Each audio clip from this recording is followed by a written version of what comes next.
10 essential beauty items for the aging woman's face. Stay tuned.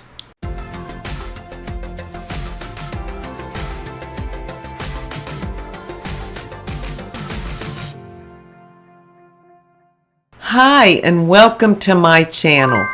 Thank you so much for being here. My name is Sheila, and today I want to talk about 10 essential beauty items for the aging woman's face, which really is my own. Now, these aren't product specific. I'm not really talking about makeup products. I'm just talking about different things that I find that I need. I mean, they are essential for me at my age of soon to be 71. First and foremost for me, number one is a 10x magnification mirror. You know, they can be your worst enemy and your best friend. So you just have to weigh it out and see which one you need. They can be your worst enemy because, I mean, everything is up close and personal. You see every little mark on your face, every line, every pore, every hair follicle. I mean, it is magnified. And when you look in there at first, it can be quite scary. At least it is for me.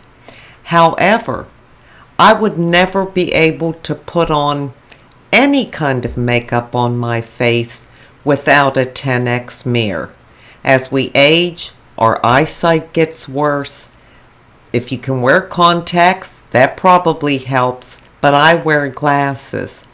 And so when I look in the mirror, I need to be able to see what I'm doing up close. So I have no choice but to use a magnifying mirror. And I have one here. You can get them anywhere. I don't want to blind anybody. These are these kind that can sit on your counter or desktop, and it's a regular mirror on one side, and then you flip it over and it's the magnification. And you can get them in a 5 or a 7, different numbers. I have to have 10 at the minimum. I probably need a little higher than that. But this way, when I'm putting on lipstick or lip gloss or something, you know, I can't tell by looking in a regular mirror if I'm within the border of my lip. I could have it out of the border and half over my face. So I need this. And in my purse, I carry a small one. It's only about this big around, but it's also a 10x. I also needed to put on mascara and to do tight lining on my eyes. Speaking of tight lining, number 2 is tight lining. Now, for those of you that don't know what tight lining is, I didn't until about 1.5 years ago. It's where you use an eyeliner pencil, or you can use a dark eyeshadow with a very small brush, and you put your eyeliner underneath your lashes, not above your lashes, because if you put it up here, most of us as we age, we have a lot less real estate up here. So if you put it underneath and just kind of wiggle it between your lashes, it makes it darker there. So whether you wear mascara or any eye makeup at all, with your lash line being darker right here, it gives the appearance of fuller lashes, and it just gives you that definition. Now, you can use any kind of eyeliner pencil. I have one here. I don't know who it's made by. I can't see. I'm sure it's from the drugstore. And I don't use black. I use brown because black is too harsh for me now. But here's this one. It's just a brown shade. Or you can use a dark eyeshadow, any color you want, but I tend to use brown. This is my old Profusion palette from Walmart. These are $5 a piece. And as you can see, here's a nice brown shade right here. And so I would take this with a real skinny brush and dip that in there and then just go between my lashes and right underneath them. And that gives me the definition I need. Without it, my eyes just kind of wash me out. Number 3 is a pencil sharpener, like an eyeliner or lip liner pencil sharpener. I have this little one. You get these anywhere also, because it's hard to work up under your eyelashes. Your eyes tend to close, at least mine do, or they get watery, and you don't want to be fooling with it for 10 minutes. So if you keep your pencil sharpened, you can do it quickly and just get that little bit of darkness there that you need underneath your eyelashes. Number 4, a definite must, a pair of tweezers. I've had these for years now. I like the real fine point, like this. Some people like the angled ones or the squared off or the flat. I like the pointed ones. And again, I need that magnification mirror to see what I'm doing. But tweezers, you know, you want to tweeze a little bit between your eyebrows. Sometimes you might have to tweeze right underneath, here and here, maybe a hair on your face or something. But tweezers is something that I have to have and I use all the time. As we get older, we'll get a hair somewhere that doesn't belong there, and they happen more frequently as you age. So it's just nice to be able to just pull them out when you need to. Number 5 is a sunscreen powder. Now, of course, I wear sunscreen every day, but you need to reapply it, especially if you're outdoors, which I am. And it's not always easy to reapply sunscreen if you wear makeup too. So these sunscreen powders are lifesavers for me. It's a way to reapply sunscreen and not have to come in the house or do anything extra or put another layer of sunscreen on top of my sunscreen.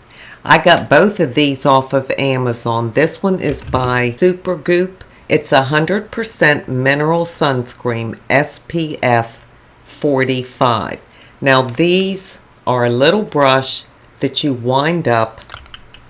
You turn it upside down, give it a shake, and go like this. And then when you give it a shake, the powder comes to the top of the brush and you just put it on your face.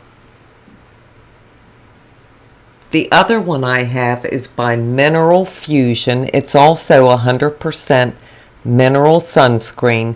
This one is an SPF 30, and it's the same principle. You know, they make one by, is it called Color Science, that everybody talks about? It's very, very expensive. I've never tried it. I'm sure it's lovely, but that's way too much for me. But these two that I got from Amazon were under $20, so that works perfect. And I can throw it in my purse. It's small enough. That way, if I'm out, if I'm walking around, if I'm shopping or whatever, and I feel I need some additional protection, I don't need a mirror or anything. I just pull it out, shake it, and then just go over my face with it. Number 6 is kind of a makeup recommendation. At least it is essential for me, for my skin type, for my skin texture, because of my age. I'm dry skinned, not terribly dry in the summer, more normal to dry. But I need cream products as far as blush and bronzer go. That works best for me. It shows no texture and it just kind of makes it look like it's coming from within instead of sitting on top of my face. And it doesn't matter what you use. I know e.l.f. makes one. I have this one by Palladio, which comes from Sally's Beauty. They call it a contour stick, but I use it for bronzer. It's a nice shade. I'll put a little on my finger, and you can see it's just a creamy bronze color, and you just tap it in if you want a little bronzer on. And the same for blush. The creams and the liquids, that's what works for me. And of course I have this one from Wet n Wild. I've showed it before on my channel. It's just a pretty shade. This one happens to be a pinky shade, but you can get other shades. I'll put that on here. And then the one I got recently, which I absolutely love, by iMethod Beauty. It's a beautiful shade of rosy pink. And I'll put that on this finger so you can see these two colors. But my point is, I'm going to add a little, but I might end up looking kind of clown-like because I already have some on. So as you can see, that's something you can carry in your purse. And I just rub these two fingers together and I'm just doing this. Of course, I don't know what I look like, but you don't even have to look in a mirror. So it's quick, it's easy, and it really works well. Any kind of cream or liquid, blush or products work very well for mature aging faces. The next one would be a face oil. What I do is put a little oil in my daily moisturizer. It makes a huge difference in my skin. It gives me the glow that I want, and it keeps my skin moisturized, and I love the feeling of the oil mixed in with my moisturizer. Again, you can use any kind. I just put a drop or two in with my morning moisturizer. I happen to have the ordinary squalane oil, which I love, and this is rose hip seed oil. Again, whatever oil you like. I've lost count, but I'm just going to say next. I know I have 10 of them. Next is a beauty sponge. I need a beauty sponge. I have so many brushes and I never use them. But when I put anything on my face, if you use a foundation, a tinted moisturizer, a tinted sunscreen, or these cream products, for me, once I put them on, I want to go over it with a beauty sponge. I just want to kind of press it into the skin, and it will also lift off any excess. So this is a must-have for me.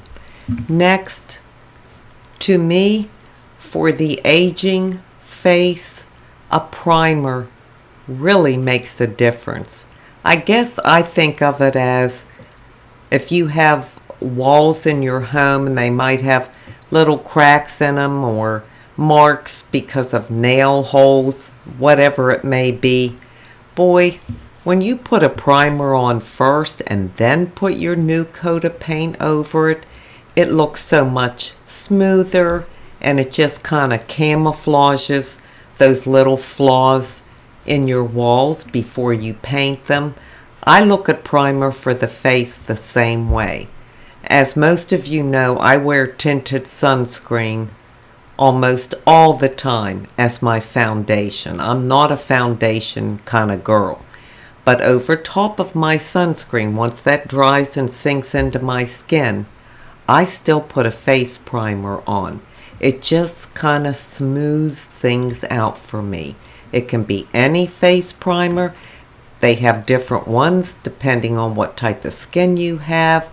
You can get a mattifying primer, a hydrating primer, a glowy primer, a pore filling primer, whatever it is you feel you need. But you'll see it really gives you that finishing touch. Since I'm more on the dry side, I have this one that I got from Marshall's or TJ Maxx, one or the other. It's called No Problem, and it's a smoothing primer. It's like a silicone base. That works great on me. And then I love this one from e.l.f. It's called the Glow Up Primer Serum. And I mean, who doesn't want to glow up at this age? This one comes in a bottle, and then it has a dropper. It's a serum base, and you just push the top and it'll push out the drops, and then you just rub it in. I just put it right over top of my blush, my sunscreen, everything. And it just gives me that hydrated feeling. I feel refreshed. I have two more suggestions, and that would be a facial setting spray. And again, you don't have to wear makeup to wear these things. I know many people that do wear makeup, they love using a setting spray afterwards because it sets their makeup. I like them more for the finish they give me. I'm not setting anything, but I buy the glowy, hydrating, dewy ones. This one happens to be from Flower Beauty, called Seal the Day Hydrating Setting Spray. They just feel so refreshing. I will squirt these on my face throughout the day. If I'm outside or working in the yard and it's hot out, when I come in, I just give myself a little spritz, and it just feels like it freshens up my face. Just like this. It feels good. And again, you can use any kind you want to use. It's just kind of a refresh throughout the day. And the last thing I want to talk about is for our lips, and that would be a lip gloss or a lip oil. I personally love lip oils. Now, of course, I use Vanicream lip sunscreen on my lips to keep them protected, but it's just a white cream. I think adding just a little color and, more importantly, moisture to your lips is really important as we age and things just kind of dry up on us, if you know what I mean. So whether you use a lip gloss or a lip oil, keep your lips hydrated. This lip oil is from NYX, and I love this. I'll put some on now. This one has a little pink cast to it. As you can see though, it just gives that shine to your lips. Not too shiny, but the most important part is that it keeps your lips moist. Of course, they have lip balms, lip glosses, different things you can use. I just really love the lip oil. Well, those are my 10 essential beauty products that are a must-have for me at my age. Please let me know in the comments section below if you have a beauty must-have, because I need you to share it. I may be missing something that's really important. Well, now I'm going to leave you with the inside beauty tip. My inside beauty tip today is on valleys and mountaintops. I read a poem once on my channel, I think it's been at least 2 years ago, called It's in the Valley We Grow. And that's a very truthful statement. Sometimes when we think about being in the valleys of our life, we don't like it. It doesn't look so good, and it's no fun being there. We would rather be on the mountaintop, wouldn't we? However, we learn our greatest lessons in the valley. That's where we gain wisdom. That's where we become strong. That's where we build our faith. That's where we grow. That's where we find gratitude. That's where we really get honest with ourselves. I have been extremely blessed to live a very full life. I've been a daughter, a sister. I've had the privilege of being a wife, a mother, a grandmother, a friend. But in all those roles, there were many valleys. Probably more valleys than mountaintops, but that's okay. That's what's made me the best I can be. That's what brought out the best in me, to have something to offer to others, to have something to offer in each one of those roles, I've been privileged to have, because each valley took me to the next level.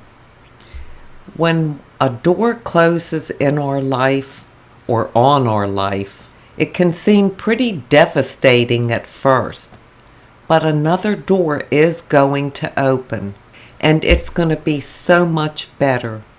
That door is going to lead to opportunities that we never even thought about or imagined that could happen. So I pray none of you feel bad for being in the valley, for having valleys in your life. It's not because you did something wrong or made a huge mistake. It may feel that way and you may think that, but it's never a mistake when you're given the opportunity to do better and to grow. And then you get to be back up on that mountaintop for a while. I thank you so much for being here today. I truly do appreciate it. And until we meet again, this is the old girl signing out. See ya!